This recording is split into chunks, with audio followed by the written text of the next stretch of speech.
बोले श्री कृष्ण कन्हैया लाल की। ध्यानमूलं गुरुर्मूर्तिं पूज्यमूलं गुरुर्पदं मन्त्रमूलं गुरुर्वाक्यं मोक्षमूलं गुरुर्कृपा वसुदेवसुतं देवां कंसचारुणमर्दनं देवकी परमानन्दं कृष्णं वन्दे जगद्गुरुं प्रथमपूरणब्रह्मको द्वितीयसतगुरुस्यां तृतीय भक्त सुंदर सातको चरणलागु प्रणाम। तृतीय सुंदर सातको चरणलागु प्रणाम। बोलिए श्री कृष्ण कन्हैया लाल की। सतगुरु महाराज की। धाम की धनी की। प्राणनाथ प्यारे की। महारानी बाईचुराज की। किनोपुरी धाम की। सिंहासन में विराजमान श्री राजश्यामा जी के पवित्र चरण कमल में बंधन नमन करते हुए श्री कृष्ण के साक्षात वाङ्मय मूर्ति स्वरूप श्रीमद् भगवान के भी सत्सत नमन करते हुए इस गाजियाबाद स्थित श्री कृष्ण प्रणामी मंदिर सिंघानी जहाँ अभी चल रहा है 16वां वार्षिक उत्सव कार्यक्रम। इस कार्यक्रम में जितने भी सब जुटे हुए सभी लोग हैं, ट्रस्टीगण है, सेवा समिति है, इस संस्था के जितने भी अधिकारी हैं और उच्च पदस्थ अधिकारी संत मंच में विराजित संत महंत सभी गुरुजन से लेकर संगीत के टोली और साथ साथ में इस ज्ञान रूपी गंगा में डुबकी लगाने के लिए, ज्ञान रूपी गंगा में गोता लगाने के लिए दूर नज़दीक से पधारे हुए सभी सुंदर साथ के पवित्र चरण कमल में कोटानुकोट मंगल प्रेम प्रणाम अर्पण करना चाहती हूँ। स्वीकार कीजिए मंगल प्रेम प्रणाम। प्रणाम जी। तो प्यारे सुंदर साथ जी, आज भी मैं राज्य की वाणी जो प्राणनाथ स्वामी के मार्फत जो संदेशा हम लोगों के लिए छोड़ के गए थे प्राणनाथ स्वामी ने, उसी को लेके आई हूँ। तो आप लोगों को थोड़ा ध्यान दे के सुनना है, क्योंकि जैसे मैं सुनाने जा रही हूँ ना, सुनाने वालों को भी सुनाने का चाहत बढ़ जाए। जब तक ध्यान हो ना सुनने वालों को, तब तक सुनाने को भी आनंद आता है। जब ध्यान नहीं होता है इतना तत्व सर्वत्र ध्यान जाएगा तो हम भी सुना नहीं सकते हैं, क्योंकि हमारा भी ध्यान टूट जाता है। बोले से प्राणनाथ प्यारे की। आज प्राणनाथ स्वामी क्या संदेश दे रहे हैं तो चौपाई के मार्फत से कि प्राणनाथ स्वामी बोल रहे हैं, धनी के कहे लाए मैं कहे तुमको चार शब्द। धनी के कहे लाए मैं कहे तुमको चारों शब्द, किना कम किना ज्यादा किना करा कोई डारे रद्द। बोलिए श्री प्राणनाथ प्यारे की। सतगुरु महाराज की। यानी कि सुंदर साथ जी, प्राणनाथ स्वामी बोल रहे हैं, ये मेरी खुद की वाणी नहीं है, मैं खुद बोल नहीं रहा हूँ। प्यारे सुंदर साथ जी, जो वाणी में बोल रहा हूँ आप लोगों के लिए, ये धनी ने कहलाए। मेरे धनी ने बोले कि मुझसे ये कह देना सुंदर साथ के लिए, ये मेरा संदेशा है। ज़्यादा नहीं है, सिर्फ 4 शब्द है। अब संसार के लिए तो हम बहुत कुछ, कितना कुछ याद करते हैं ना, है कि नहीं। सुबह शाम की रोटी और बच्चों की मनपसंद, संबंधियों की मनपसंद, परिजनों की मनपसंद, फैशन में क्या चल रहा है वो पसंद, सब चीज़ याद कर सकते हैं। और अपने प्राणनाथ जी के, अपने राज्य के 4 संदेशा है, कुछ ज़्यादा नहीं है। अगर इतना ही हम याद करेंगे तो ये 4 संदेशा के इर्द गिर्द में हमारी कुलचम स्वरूप की 18,758 चौपाई पूरा हो जाती है। तो सुंदर साथ जी आइए, वो शब्द क्या है? तो वो है परम धाम। ध्यान देना है आपको, मैं कल पूछूंगी। वो है परम धाम, ब्रज, रास और जागनी। अभी हम कहाँ हैं? जागनी के ब्रह्मांड में है। तो हमें परम धाम को याद नहीं किया। अगर जागनी के ब्रह्मांड में रहकर हमने मूलमिलावा का नाटक नहीं रचा, मूलमिलावा का रंगमंच खड़ा नहीं किया, तो परम धाम में कैसे जगेंगे? परम धाम में हमने क्या किया था? संसार का नाटक किया था, और नाटक मांगा था राजी से, धनी से, कि धनी हमें ना देखना है खेल। तो धनी ने दे दिया, हम आ गए जागिन के इस ब्रह्मांड में।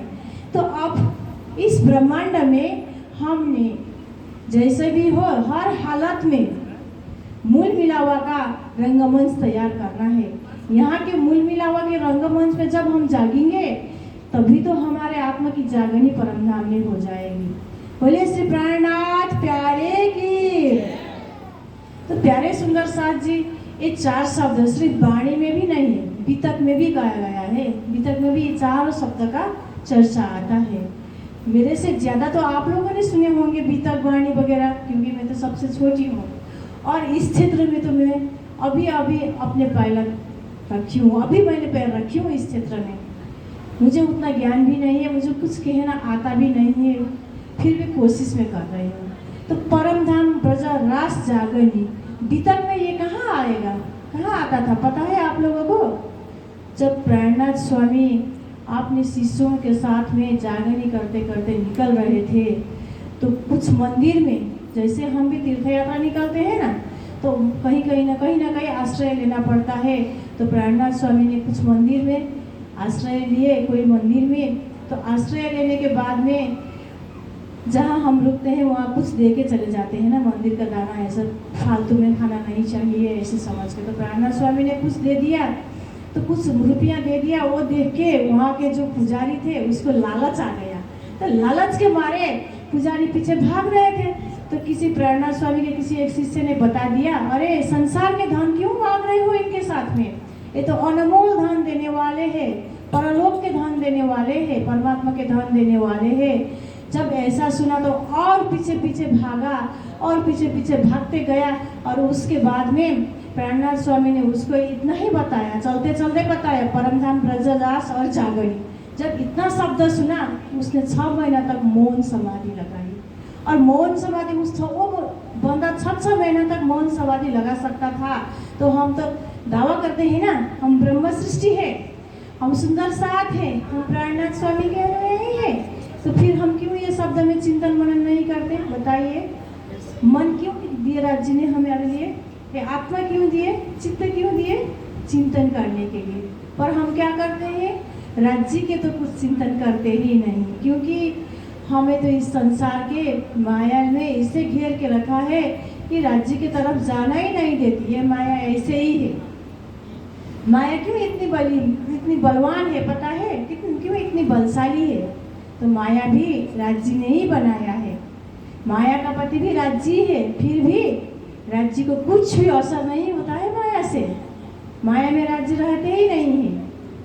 ये माया का पर्दा राज्य ने ही बनाया दिया, क्योंकि हम लोगों को परीक्षा लेने के लिए, आजमाने के लिए, यानी कि हमारे ऊपर माया का असर कितना है।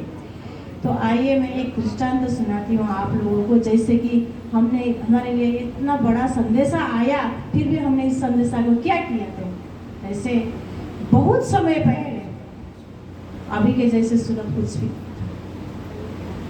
पैसे भी सुलभ नहीं था, कुछ भी सुलभ नहीं था। तो क्या करना पड़ता था? कुछ रुपया कमाने के लिए बाहर भी जाना पड़ता था। तो बाहर जाते जाते समय में अभी के जैसे सुविधाएं नहीं है, तो फ़ोन भी नहीं है। अभी तो क्या है, 2-2 मिनट में कॉल आता है ना, हाँ प्रिय मैं यहाँ हूँ, वहाँ हूँ, सब कुछ पता चलता है। अब मानो वीडियो कॉल के माध्यम से तो देख भी सकते हैं कौन कहाँ है, क्या कर रहा है। उस समय ऐसा नहीं था। तो एक पति ऐसा था कि वो मजबूर था, वो चला गया परदेश कुछ कमाने के लिए, क्योंकि पति का जिम्मेदारी होता है ना, फर्ज होता है परिवार को भरण पोषण करना, परवरिश करना। तो वो गया, वो हर महीना संदेशा पत्र लेके भेजता रहता है, ताकि घर के लोगों को पता चले तो उसने उनकी धर्म पत्नी क्या करती थी, पति का संदेशा आया ऐसे माथे पे लगाती थी, प्रणाम करती थी और रुमाल में लपेट के रख देती थी। जैसे हम राज्य महाराज को रुमाल में लपेट के रखते हैं ना स्वरूप साहिब को, उसी तरह वो रखती थी। जितने भी संदेश आया ऐसे रखते रखते चले गई। बहुत साल हो गया, पत्नी को पता नहीं पति कहाँ है, क्या कर रहा है। पति मन मन में सोच रहा है कि मेरी पत्नी को संदेश मिल रहा है, कुछ ना कुछ वो खुश हो रही है, ऐसा सोचता रहा। अब उसका घर आने का, वापस लौटने का समय हो गया। तो वापस लौटने के समय में ने आखिरी संदेशा भेजा। आखिरी संदेशा क्या भेजा था कि मैं घर आ रहा हूँ, मेरे पास इतने धन है, मैंने इतने धन इकट्ठा किया है, अब मैं आ रहा हूँ, अकेले में उठा नहीं सकता, परिवार के लिए सबके लिए तोहफा भी चाहिए ना, बहुत दूर से आए हुए हैं, धन कमा कर आए हुए हैं ना। हमारे भी कोई सगे संबंधी, कोई दोस्त बाहर से आते हैं तो कुछ ना कुछ लेके आते हैं, है कि नहीं बताइए, है ना। तो उन्होंने भी सब कुछ खरीद के रखा, सब तैयारी किया, पत्नी को संदेशा भेजा। पत्नी को कुछ पता ही नहीं, पढ़ना भी आता नहीं था पत्नी को। तो पत्नी ने वो अंतिम संदेशा जो था उसको भी लपेट के रख दिया। जैसे हमने 4 शब्दों को बाणी के रूप में जो कुलजम स्वरूप को पधरा के रखा है, उसी तरह लपेट के उन्होंने भी रख दिया। देखी तो नहीं, क्योंकि उस समय क्या होता था, पति के नाम भी नहीं लेते थे हमारे माताएं बहनें, और पति के सामने ऐसे चेहरा दिखा के भी जाते नहीं थे, वो घूंघट में रहते थे, घूंघट में रह कर जाती थी। तो पति जो वो पत्नी धर्म का वो पालन कर रही थी उस समय के हिसाब से, और उसको पत्र पढ़ना भी आता नहीं था। तो किसी से पढ़वा लेती तो वो भी अच्छा नहीं लगता, तो उन्होंने ऐसे जब वो आएंगे तो वही खुद पढ़ के सुनाएंगे, ये सोच समझ के उन्हें रखी थी। तो पति ने संदेशा भेजा, समय बहुत खराब था, पता नहीं था, संजोग ऐसा बना, परमात्मा के कृपा से ऐसे संजोग बना कि जिस दिन वो पति आ रहे थे, वापस लौट के आ रहे थे, और उन्होंने जो सामान लेके आए थे, जैसे नौका से उतर गए, अभी के जैसे रेल प्लेन बस वगैरह कुछ भी नहीं था, सिर्फ नौका ही था। तो नौका से उतर गए और आ गए नदी किनारे के पास, तो 2 बंदे खड़ा था। उन्होंने समझा कि पत्नी को मैंने बोले थे 2 बंदे भेजना नदी के पास में, 2 बंदे भेज देना। तो मेरी पत्नी ने समझ गई, बहुत समझदार है मेरी पत्नी, ऐसे सोच समझ कर उन्होंने और जो धन था, जितना लेके आया था, सर सामान जितना था, वो सब 2 बंदे को थमा दिया। बोले श्री प्राणनाथ प्यारे की, वो 2 बंदे को थमा दिया। और उसके बाद में 2 बंदे आगे और जो था मालिक, धन का मालिक, वो पीछे बंदे बीच में जंगल में कहाँ गायब हुआ पता ही नहीं चला। तो बाद में सुबह का प्रातः काल का सवेरे समय था, तो पत्नी गई थी कुआं में जल भरने के लिए। उस समय इतनी सुविधा नहीं थी ना, तो जल भरने के लिए कुआं में गई थी, बहुत लंबी रास्ता तय करके। तो जैसे वो जल भर के उठा के आगे चल रही थी, तो पीछे पति था। पत्नी को पता नहीं पीछे पति है, और पति को भी पता नहीं मेरे आगे जल उठा के लेके जाने ये मेरी पत्नी है। सम्यक बस पत्नी को भी थकान आया, तो उन्होंने थोड़ा विश्राम ले ली। तो विश्राम लेते समय जैसे नज़र मिल गया तो पति पत्नी, और वो पति बोलने लगे कि आपने कैसे बंदे को भेजी, वो तो सामान लेके कहाँ जंगल पे गायब हो गया, कहाँ भाग गया पता ही नहीं चला, ऐसे बंदे को क्यों भेजी, वो जिम्मेदारी नहीं था, उन्होंने जिम्मेदारियाँ नहीं निभाया। तो पत्नी बोलने लगी कहाँ मैंने भेजी हूँ, मैंने तो किसी को भेजी नहीं हूँ, आप आ जाने वाले हैं, पता नहीं था मेरे को। तो अब उसके बाद में पति विस्मय हो गया, चौंक गया, और माथे पटक के बोलने लगा कि मैंने कितने पत्र भेजा है, कितने संदेशा भेजा है, तुमने देखी नहीं। तो पत्नी बोलती है हे पतिदेव, मैंने तो कुछ भी देखी नहीं, क्योंकि मुझे पहली बात तो मुझे पढ़ना आता नहीं, और दूसरी बार क्या है, हम पत्नी धर्म निभाते पति का कहना जैसे हो पति कहता है, हम कुछ कह नहीं सकते, ऐसे बोल के उन्होंने बोली। तो ठीक है चलो कोई बात नहीं, जो अपना होना था वो तो हो ही गया। ऐसे दोनों में आपस में बातचीत करते करते अपने घर चले गए। तो सुंदर साथ जी अभी भी हमारी हाल भी हुई है। हम क्या करते हैं, अपने हैसियत के हिसाब से राज्य के लिए एक कमरा अपने मकान पे रखते हैं अलग से, और अपने व्यवस्था कैसी है आर्थिक स्थिति की, उसके हिसाब से सिंहासन बनाते हैं, चाहे लकड़ी की हो, चाहे सिंगमरमर, चाहे हीरा, चाहे सोना, जो कुछ भी। और उसके बाद में बढ़िया से बढ़िया खरीद के लेके आते हैं ना, कपड़ा वगैरह सब कुछ, तो सब उसमें सब चीज़ तैयार करते हैं और राज जी को एक नहीं, दो नहीं, 4-5 रुमाल से लपेट के रखते हैं। और राज जी ने हमारे लिए क्या संदेशा छोड़ा, आखिरी संदेशा क्या था वो भी हम समझते नहीं हैं। तो हम हमारा सच्चे हम सुंदर साथ है तो हमारा धर्म क्या बनता है पता है?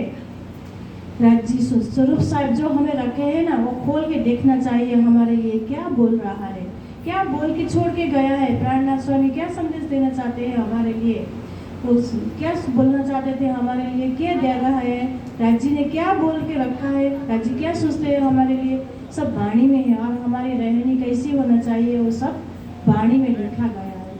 और दूसरी बात सुंदर साथ जी, क्या होता है ना, भजन और भोजन, भजन और भोजन खुद की होना चाहिए।